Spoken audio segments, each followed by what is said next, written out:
Hi everyone, welcome back to this channel JR Mantra. I hope कि आप सब अच्छे होंगे। आई होप कि आप सब अपने बीएड की प्रैक्टिकल की फाइल्स बना रहे होंगे, आप लेसन प्लान्स बना रहे होंगे। तो अगर आप नागरिक शास्त्र पाठ्य योजना बना रहे हो, सिविक्स लेसन प्लान बना रहे हो, आपको कोई भी डिफिकल्टी हो रही है, सो डोंट वरी। आज के इस वीडियो में मैं आपको क्लियर करूंगी किस तरीके से आपको बनाना है नागरिक शास्त्र का पाठ्य योजना। और आज का प्रकरण है हमारा न्यायपालिका। तो आज हम इस वीडियो को कवर करने वाले हैं। तो चलिए स्टार्ट करते हैं हमारा आज का ये वीडियो। सबसे पहले आप क्या करेंगे, यहाँ पर लिखेंगे क्लास, जो भी आपका क्लास होगा। क्लास आप इसमें 7th 8th 9th 10th में पढ़ा सकते हैं। फिर आपका लेसन प्लान नंबर, आपका जो भी लेसन प्लान नंबर होगा यहाँ पर आप फिल करेंगे। इसके बाद है कालांश मीन्स पीरियड, आपका कौन सा क्लास का पीरियड है ये आप लिखेंगे। इसके बाद सब्जेक्ट है, सब्जेक्ट में आपका सामाजिक विज्ञान होगा और आज का उप विषय है आपका नागरिक शास्त्र। इसके बाद आप विद्यालय लिखेंगे, आपकी टीचिंग जिस स्कूल में लगी होगी आप उस शिक्षण संस्थान का नाम लिखेंगे। इसके बाद आपका आता है डेट, डेट में आपकी टीचिंग जिस डेट को होगी आप डेट लिख लीजिएगा। इसके बाद आता है आपका ड्यूरेशन मीन्स अवधि, अवधि है आपका 35 से 40 मिनट, आप यहाँ पर फिल करेंगे। देन आपका आता है प्रकरण, आज का टॉपिक है न्यायपालिका।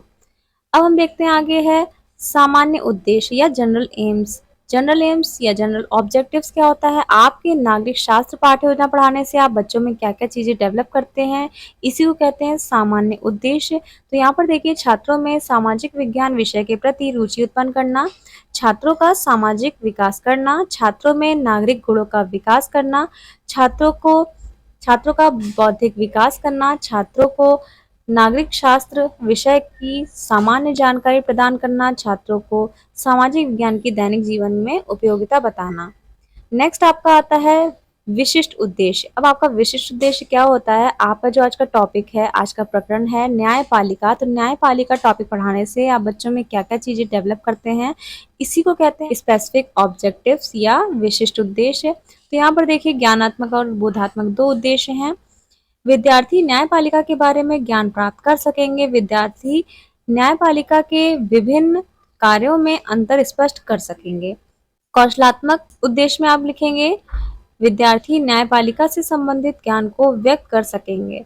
नेक्स्ट आपका आता है शिक्षण सहायक सामग्री या टीचिंग एड्स। ये क्या होता है, आपकी टीचिंग के दौरान जो जो चीजें आपको हेल्प करती हैं टीचिंग में, ये सारी चीजें होती हैं आपकी शिक्षण सहायक सामग्री, जैसे चौक, चार्ट, डस्टर, लपेट शामपट, संकेतक आदि। देन आपका आता है आगे पूर्व ज्ञान, प्रीवियस नॉलेज। आप जब भी बच्चों को कोई भी टॉपिक पढ़ाते हैं तो हमेशा उनको पूर्व ज्ञान से संबंधित करते हैं, रिलेट करते हैं, ताकि बच्चों को आसानी हो आपके टॉपिक को समझने में, जो आप टॉपिक पढ़ा रहे हैं। तो यहाँ पर देखिए, विद्यार्थी न्यायपालिका के बारे में सामान्य जानकारी रखते हैं, ये आप बच्चों से एक्सपेक्ट करते हैं। देन आपका आता है प्रस्तावना मीन्स इंट्रोडक्शन। प्रस्तावना के प्रश्न क्या होते हैं, आप बच्चों से कुछ इजी क्वेश्चन, सरल क्वेश्चन पूछते हैं जो बच्चों के पूर्व ज्ञान से संबंधित हो, जो बच्चों के वास्तविक ज्ञान से संबंधित हो, जिसका आंसर बच्चे कर पाएं। और आपको ध्यान देना है कि सारे क्वेश्चन आंसर एक दूसरे से संबंधित होने चाहिए, और जो आपका प्रकरण है वो आपका, जो आज का आपका टॉपिक है वो बच्चों के ही द्वारा आंसर के रूप में आपको प्राप्त होने चाहिए। और उसके बाद समस्यात्मक आना चाहिए, ये सारी चीजें आपको ध्यान रखना है। तो देखिए, आप क्वेश्चन किस तरीके से पूछेंगे, भारत देश के सभी नियम कानून कहाँ लिखे हैं, तो बच्चे कहेंगे भारतीय संविधान में। अब आप क्वेश्चन करेंगे भारतीय संविधान में नागरिकों के अधिकार कहाँ लिखे हैं, तो बच्चे कहेंगे मौलिक अधिकार में। अब आप क्वेश्चन करेंगे जब मौलिक अधिकारों का उल्लंघन होता है तो हम किसकी सहायता लेते हैं, तो बच्चे कहेंगे न्यायालय की। फिर आप क्वेश्चन करेंगे न्यायालय का संबंध संविधान के किस अंग से है, तो बच्चे कहेंगे न्यायपालिका।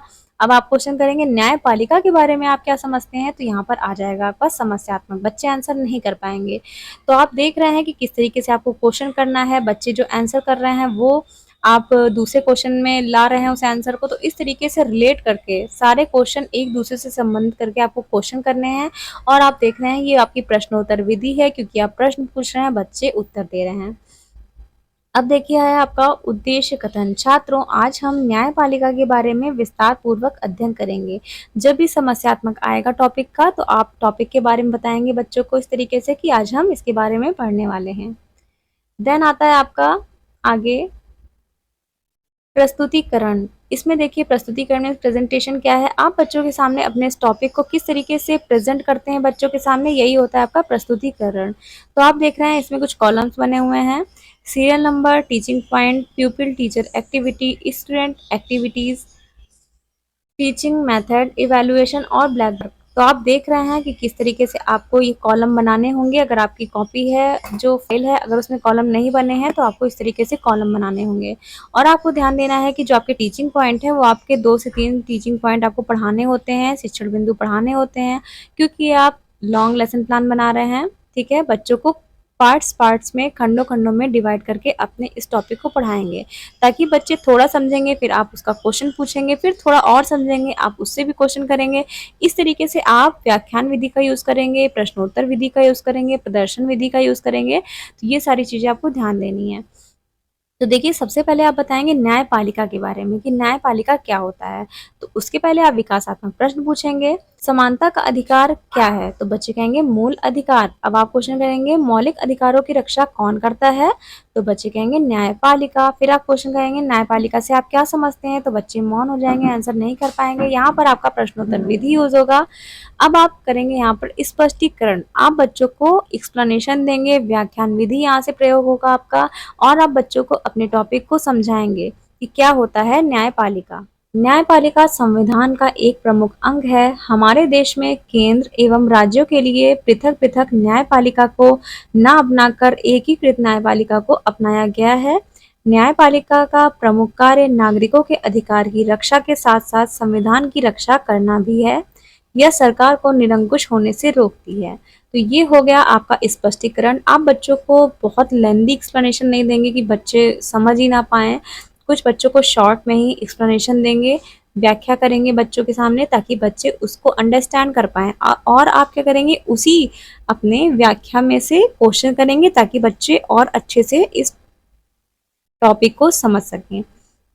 तो देखिए, यहाँ पर बच्चे ध्यानपूर्वक बैठ के सुनेंगे और आपकी व्याख्या विधि यूज हो रही है। और आप राइट साइड में देख रहे हैं black board work. Black board work पे क्या होता है, जो आप एक्सप्लेनेशन करते हैं उसमें से जो भी इंपॉर्टेंट पॉइंट्स होते हैं वो सारी चीजें आप ब्लैक बोर्ड पर लिखते जाते हैं। ठीक है, ताकि बच्चे आसानी से समझ सकें। तो देखिए, भारत में एकीकृत न्यायपालिका को अपनाया गया है। न्यायपालिका का प्रमुख कार्य नागरिकों के अधिकार की रक्षा करना है। अब आगे चलते हैं हम। आगे है हमारा बोध प्रश्न। अब आप उसी अपने एक्सप्लेनेशन में से क्वेश्चन करेंगे, भारत में किस प्रकार की न्यायपालिका को अपनाया गया है? तो बच्चे कहेंगे एकीकृत न्यायपालिका। अब आपका दूसरा पॉइंट होगा न्यायपालिका के कार्य, कि न्यायपालिका के कार्य क्या होते हैं। सबसे पहले आपने बताया कि न्यायपालिका क्या होती है। अब आप नेक्स्ट शिक्षण बिंदु में बताएंगे न्यायपालिका के कार्य क्या होते हैं। तो उसके पहले आप विकासात्मक प्रश्न पूछेंगे, भारत में न्यायपालिका का मुख्य कार्य क्या है? तो बच्चे मौन हो जाएंगे। यहाँ पर प्रश्नोत्तर विधि यूज हो रही थी। अब आप यहाँ पर व्याख्यान विधि यूज करेंगे, अपने स्पष्टीकरण को बच्चों के सामने प्रेजेंट करेंगे। तो यहाँ पर देखिए, न्यायपालिका की प्रमुख भूमिका यह है कि वह कानून के शासन की रक्षा और कानून की सर्वोच्चता को सुनिश्चित करे। न्यायपालिका व्यक्ति के अधिकारों की रक्षा करती है, विवादों को कानून के अनुसार हल करती है और यह सुनिश्चित करती है कि लोकतंत्र की जगह किसी एक व्यक्ति या समूह की तानाशाही ना ले। भारतीय संविधान में अनुच्छेद 124 से 147 तक उच्चतम न्यायालय की व्याख्या है। तो ये आपका नेक्स्ट एक्सप्लेनेशन हो गया। आप बच्चों को व्याख्या विधि यूज करके अपने एक्सप्लेनेशन को प्रेजेंट किए हैं बच्चों के सामने। अब देखिए, आगे आपका बोध प्रश्न आता है। आपने अभी अभी जो एक्सप्लेन किया है उसमें से आप कुछ क्वेश्चन करेंगे। न्यायपालिका की प्रमुख भूमिका क्या है? तो बच्चे कहेंगे कानून के शासन की रक्षा। अब आप क्वेश्चन करेंगे, भारत में लोकतांत्रिक शासन को कौन सुनिश्चित करता है? तो बच्चे कहेंगे न्यायपालिका। अब आप क्वेश्चन करेंगे, संविधान में उच्चतम न्यायालय कहाँ लिखा है, किस अनुच्छेद में लिखा है? तो बच्चे कहेंगे अनुच्छेद 124 से 147। तो ये आपका प्रश्नोत्तर विधि थी।